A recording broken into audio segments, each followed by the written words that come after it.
Good morning, students. In our previous class, we have completed lesson number 6 of geography, that is natural vegetation and wildlife. Of that, I have given the question answers in the group. Please go through that, do it in the notebook neatly. And for today, we are going to start with lesson number 7 of geography, that is human environment. In human environment, we will read about settlements, transport, and communication. That means, as you all know, that human beings survive in the variety of conditions on the earth, from icy conditions near the poles to very hot and humid conditions near the equator.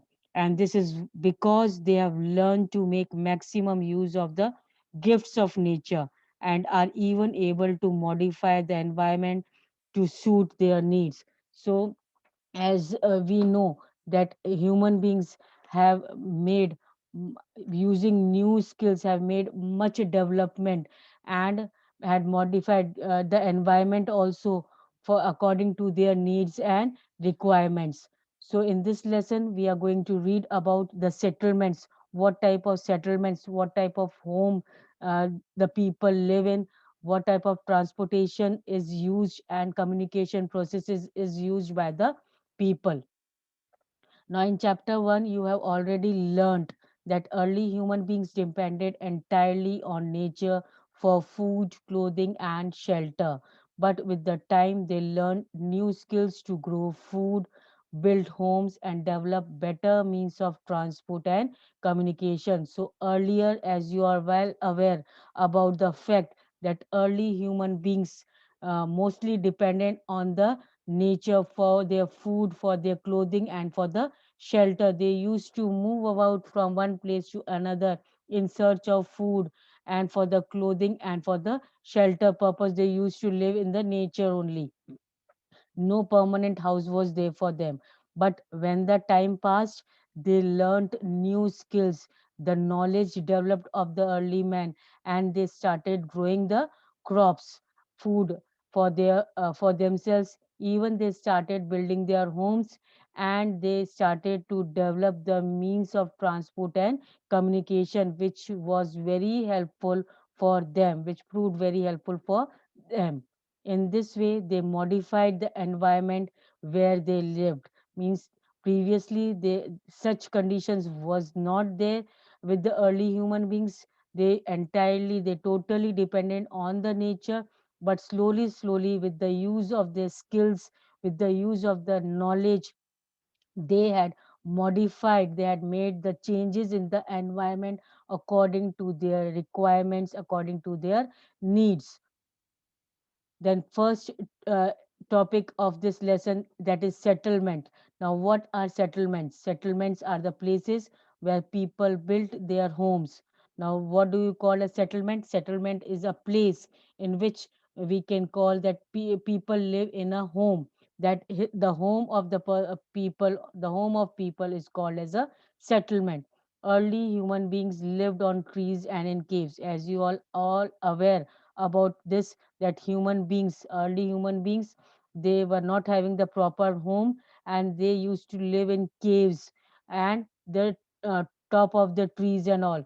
When they started to grow crops, and when the condition arises that they started they had the knowledge, they increased the knowledge to grow crops, and when they started to grow crops, it became necessary for the early human beings to have the permanent home.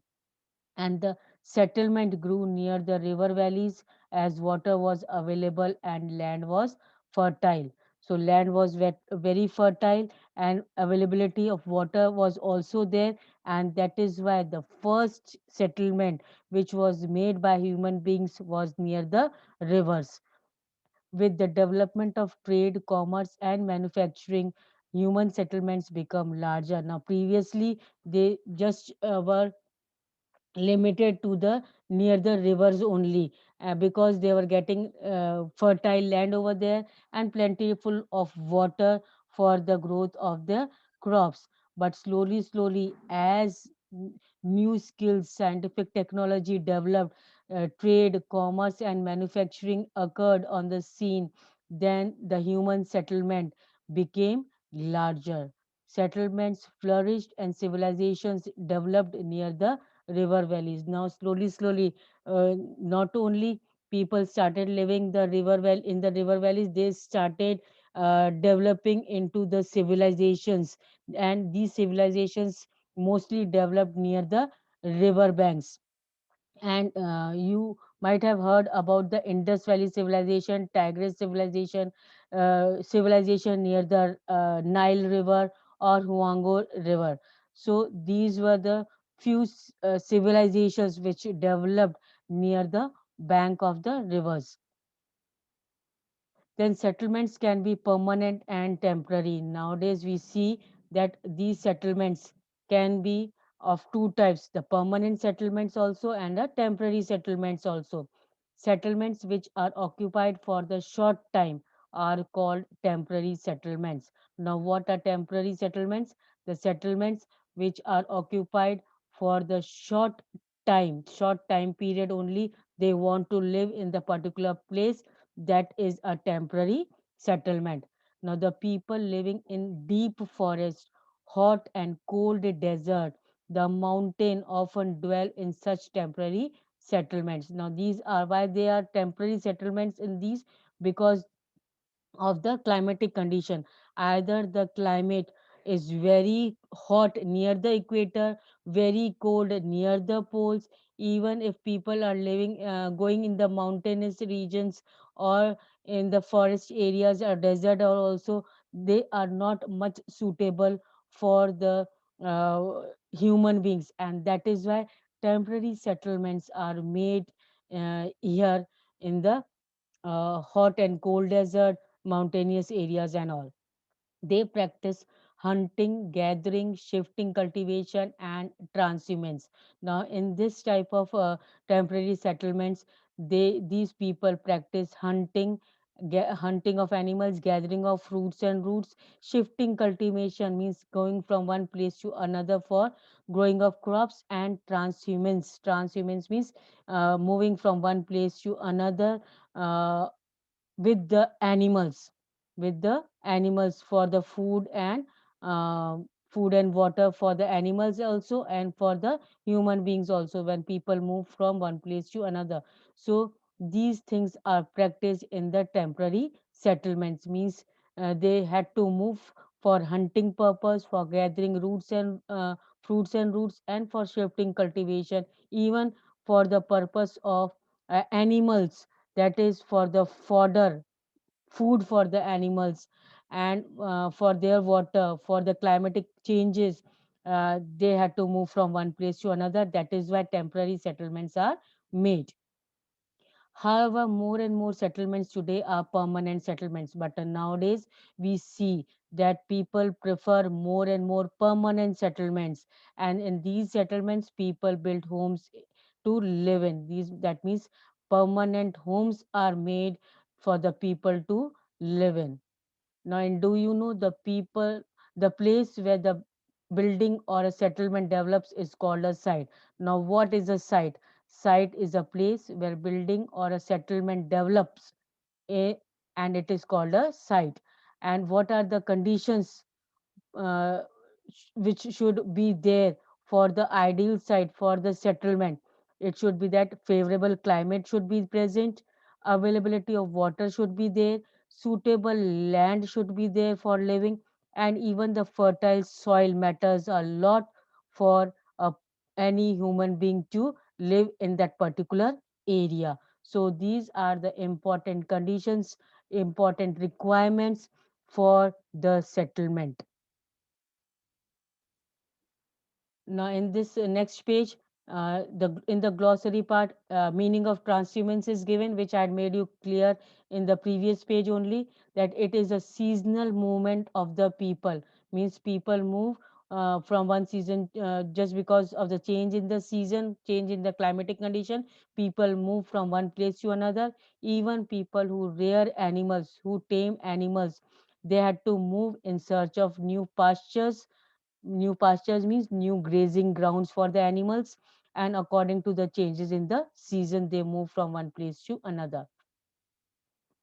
Now, here it is given about the birthday party of Mary, in which we will see about what all different topics they have taken for the talk. They are more concerned about the environment, about the pollution, about the day-to-day life. And in this we see that it was Mary's birthday party. The scene of birthday party is there, and she and her friends were waiting for Gurpreet to arrive so that Mary could cut the cake. Now they are all waiting for one of their friend, that is Gurpreet, so that when Gurpreet will arrive, Mary will cut the cake.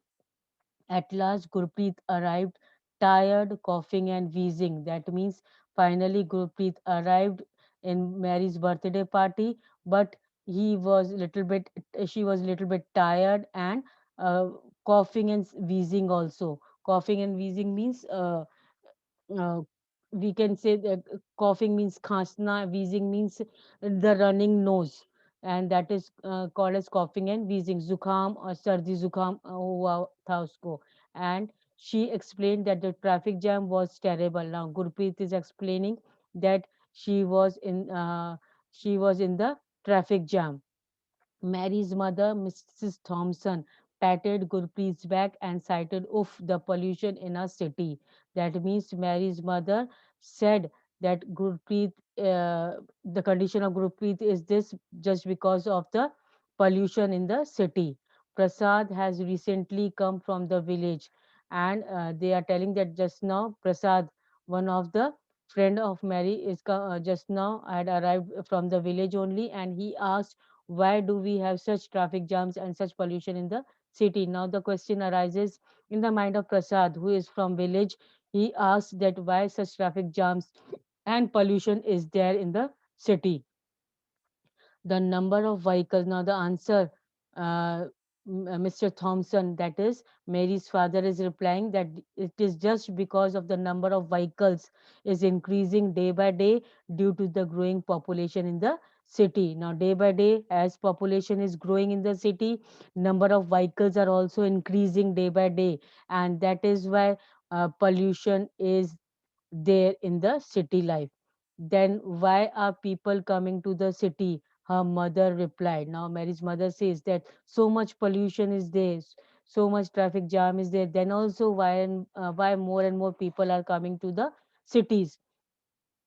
Now eh, they are looking for jobs, better education, and medical facilities. Mary further inquired. Now her mother replied that they are coming. The people are coming. They are attracted towards the city life just because they are coming for the job opportunities, better education facilities, and medical facilities are available in the city. That is why more and more people are attracted to the city life.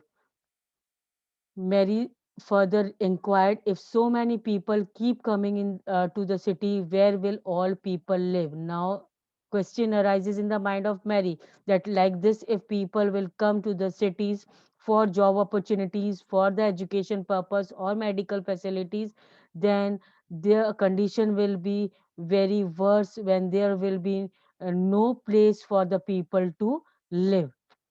Now, Mr. Thomas said that is why you see so many slums and squatter settlements where people stay in congested and unhygienic condition. That is why now Mr. Thomas says that uh, that this is the main reason that why there is filthy areas all around the city, and why the areas are very congested and unhygienic conditions are are prevailing in the city, because more and more people are coming in the city. That is why slums and squatter settlements means, uh, we can say that filthy areas, gandhi kachi basti, where small huts are there, people are wherever places people are getting, they are just having their settlements over there. And in that worse condition, means they are congested areas also, unhygienic condition also, they had to live just because there is a problem of settlement.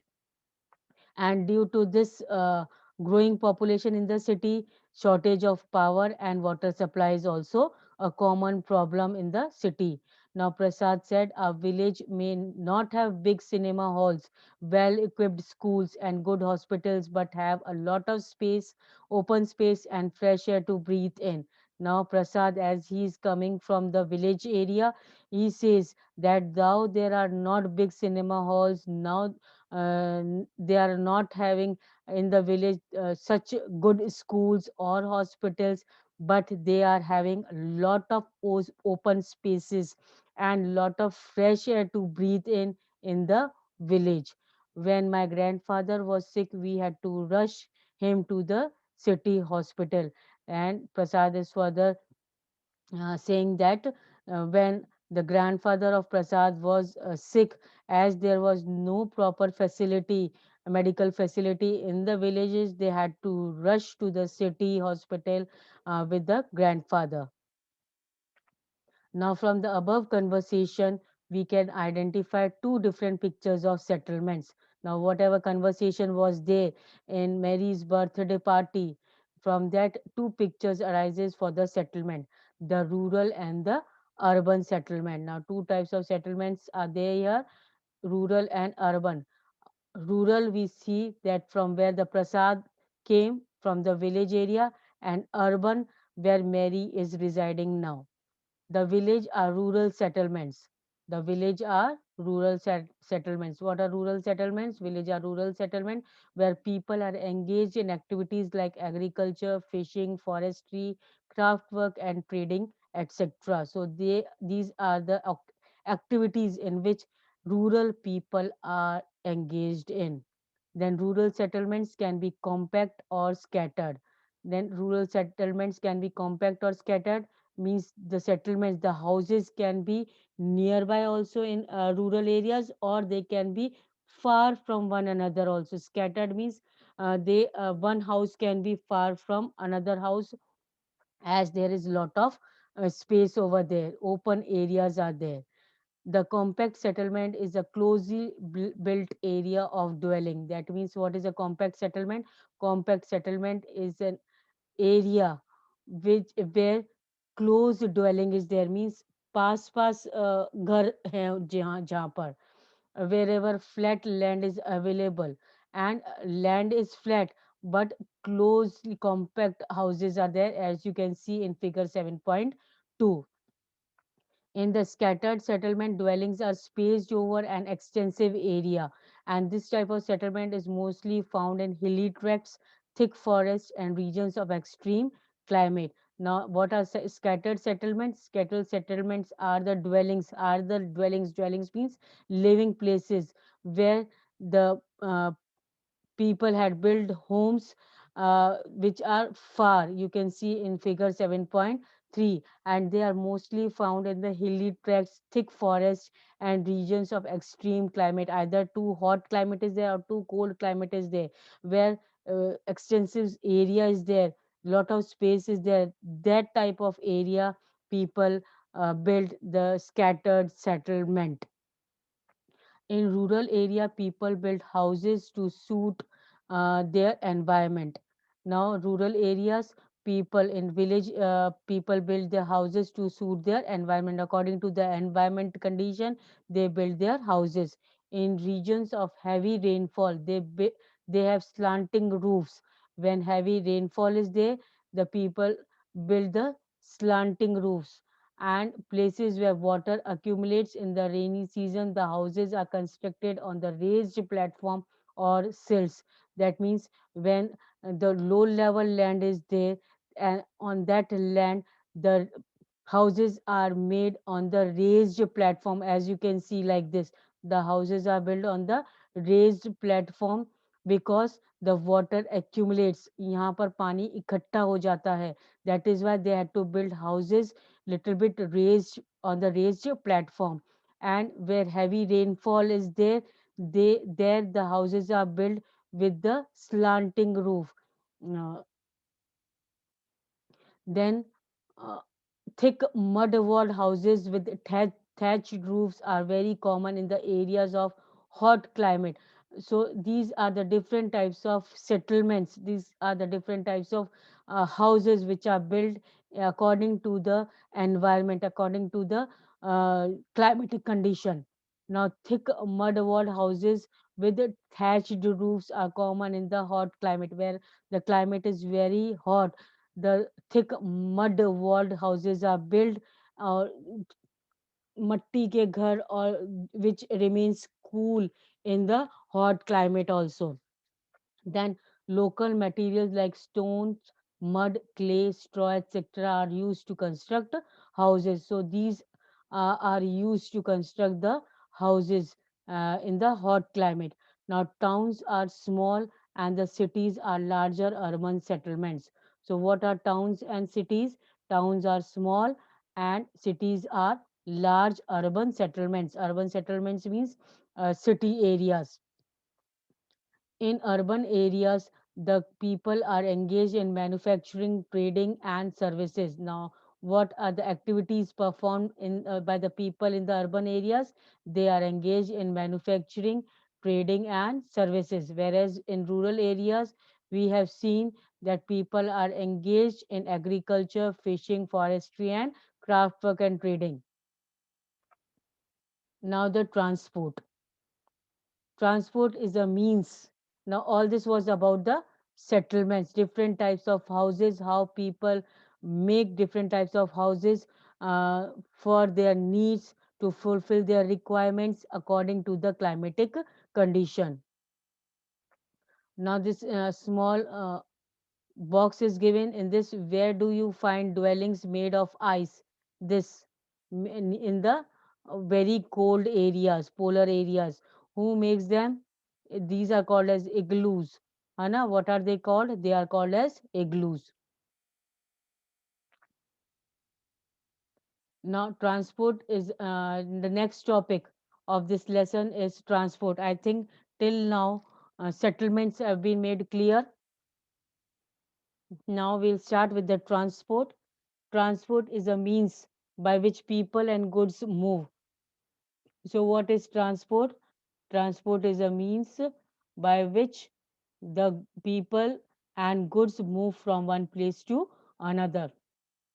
In the early days, it took a great deal of time to travel long distances. And as you are well aware about that, also, that early human beings uh, they do not have the knowledge, they did not have the knowledge about this transportation, and they had to travel long distances, which took lot of time on the foot only. But as knowledge grew, new skills developed, they had the knowledge of that wheel, and slowly the wheel came into being and the transportation activities started.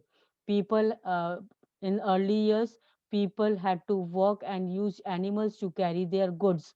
Then the invention of wheel made transport easier. So, what made transport easier? Uh, Invention of wheel made the transport easier. With the passage of time, different means of transport developed. But even today, people use animals for transport. The invention of wheel made transport easier, but then also even today the means people prefer to use the animal as the transport, as their transport. They move from one place to another uh, with their goods on the animals only. Now in our country, as you can see in this picture also, horse cart as a mode of transport. This is a horse cart which people are uh, using for going from one place to another. Now, in our country, donkeys, mules, bullocks, and camels are common. Now, in our country, what are common? Which animals are common for transportation? Mules, donkeys, bullocks, and camels. In the Andes Mountains of South America, llamas are used as yaks and as are yaks in Tibet. So these are the different animals which are used in different places. You can underline this that in our country, uh, camels, bullocks, and mules are used, and in Andes Mountains of South America, llamas are used, whereas in Tibet, yak is used for transportation purpose. The early traders from another countries used to take several months to reach India. They took either the sea route or the land route. Previously, to reach from one place to another, it took several months, but nowadays we as we see that aeroplanes have made travel faster. Aeroplanes had made travel faster. Now it takes only 6 to 8 hours to travel from India to Europe. Modern means of transport that save time and energy. So these modern means of transportation had really helped a lot to the human beings to save the time as well as to save the energy. So I end up here only today. In our next class, whether it is video uploading or the live class, we will continue this lesson from page number 50. Here, this clear. Two lines are remaining of the transport. We will finish this also. The four major means of transport are roadways, railways, waterways, and airways. And we will continue with these four means of transport in our next class. Okay. Till then, read the lesson till page number 49. And if any doubt, you can ask me on WhatsApp. Thank you.